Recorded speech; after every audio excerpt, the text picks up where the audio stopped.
Alors, sujet donné au baccalauréat STI 2D dans les centres étrangers le 4 mai 2022 lors de l'épreuve d'enseignement de spécialité. L'exercice 1 qu'on va corriger, l'exercice de physique-chimie et de mathématiques commun à tous les candidats. Et ici, cela se passe dans un aéroport.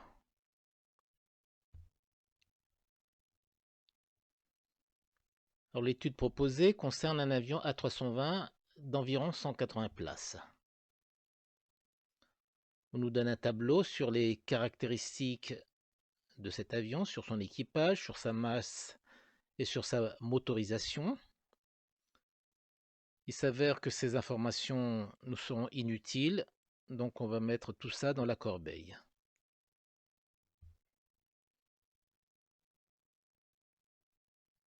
Alors le taxiage est la période au cours de laquelle l'avion se déplace au sol, soit pour aller vers la piste de décollage, soit pour aller stationner. L'objectif du dispositif est le déplacement autonome de l'avion au sol sans utiliser ses réacteurs. Cette solution est une solution écologique puisque ça évite des nuisances sonores et des émissions CO2. Alors la solution étudiée consiste en une motorisation électrique et lors des phases du déplacement au sol, l'avion est propulsé par ces moteurs-là au lieu des réacteurs. Alors de quoi il s'agit? Donc lorsqu'on est sur le tarmac, eh bien les avions doivent se déplacer suivant des lignes, comme c'est indiqué là. Et c'est lors de ces déplacements qu'on appelle taxiage qu'on doit utiliser les moteurs électriques et pas les réacteurs.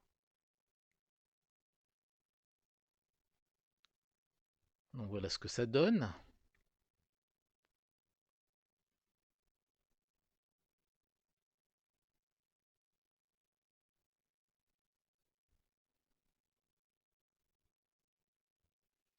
Alors toute l'étude est réalisée lors d'un taxiage avant un décollage sur sol horizontal en charge maximale. L'avion démarre sur un sol horizontal et atteint une vitesse maximale qu'on appelle Vmax. Cette vitesse est modélisée par la fonction f de t égale a fois, entre parenthèses, 1 moins exponentielle de moins 0,13 t. Les trois premières questions sont des questions de mathématiques et les deux dernières questions sont des questions de physique.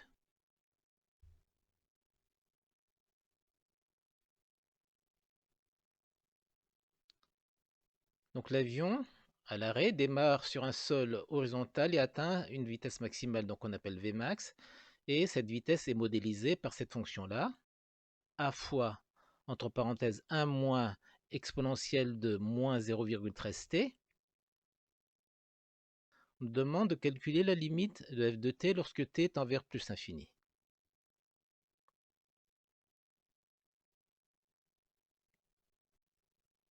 Donc la limite de f de t, c'est égal à la limite de a fois, entre parenthèses, 1 moins exponentielle de moins 0,13 t. Donc quand t tend vers plus infini.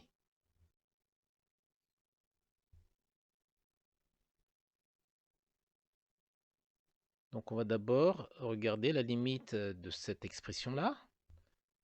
Évidemment, on pense à exponentielle de moins t, et le cours nous dit que cela tend vers 0 lorsque t tend vers plus infini. Si bien que la limite devient a fois 1 moins 0, c'est-à-dire a, lorsque t tend vers plus infini. Donc on a répondu à la première question. Question 2, conjecturer la valeur de grand A à l'aide du graphique. Donc ce graphique est la représentation de cette fonction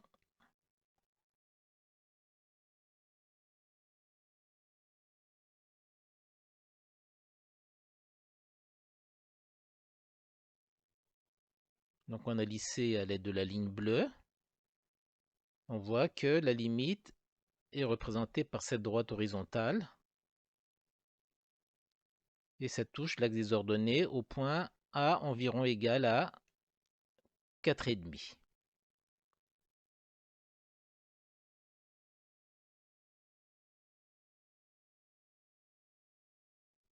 Donc, quelle est la vitesse maximale de l'avion sur le tarmac en situation de taxiage?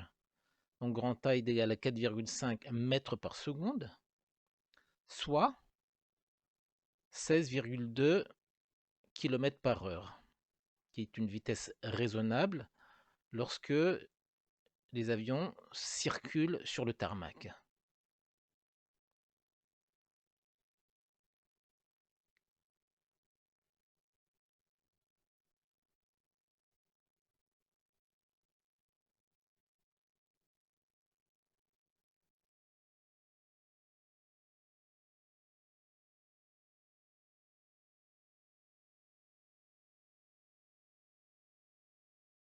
Montrer que V' de t est égal à 0,585 fois exponentielle de moins 0,13 t. Donc V de t est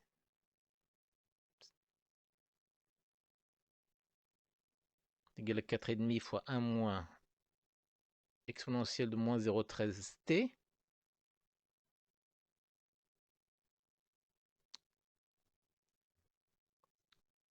Et pour calculer V' de t, on doit rappeler que la dérivée d'exponentielle t, c'est ET.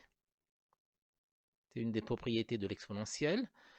Et exponentielle de U de t, la dérivée, c'est U' de t fois exponentielle de U de t.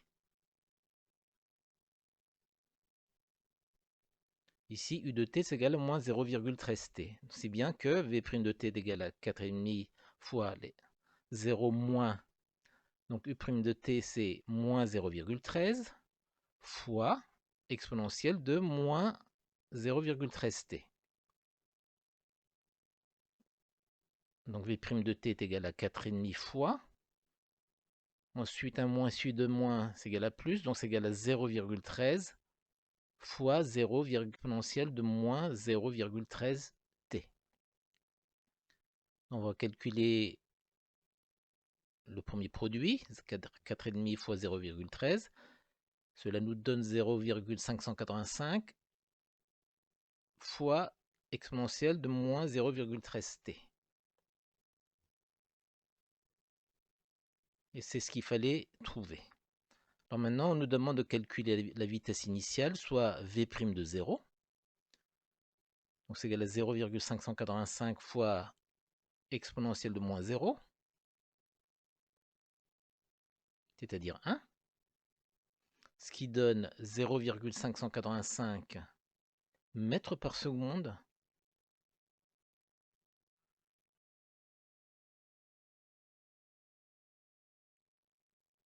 Alors ça paraît très faible, mais un avion pèse très très lourd.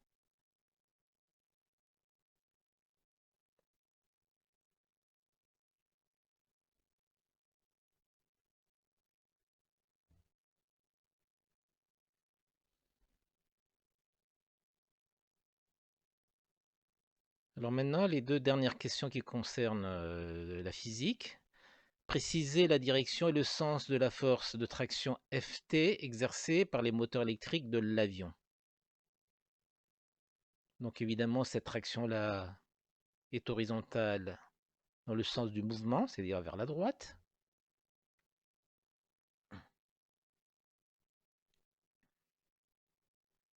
Question 5, recopier le schéma et représenter en G, sans souci d'échelle, toutes les forces s'exerçant sur l'avion. Indiquer le nom de chacune de ces forces. Donc évidemment, on a le poids de l'avion qui est P. Elle est verticale et dirigée vers le bas.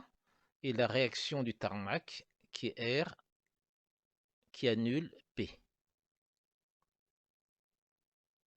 Ensuite, évidemment, on a Ft qui permet de tracter l'avion.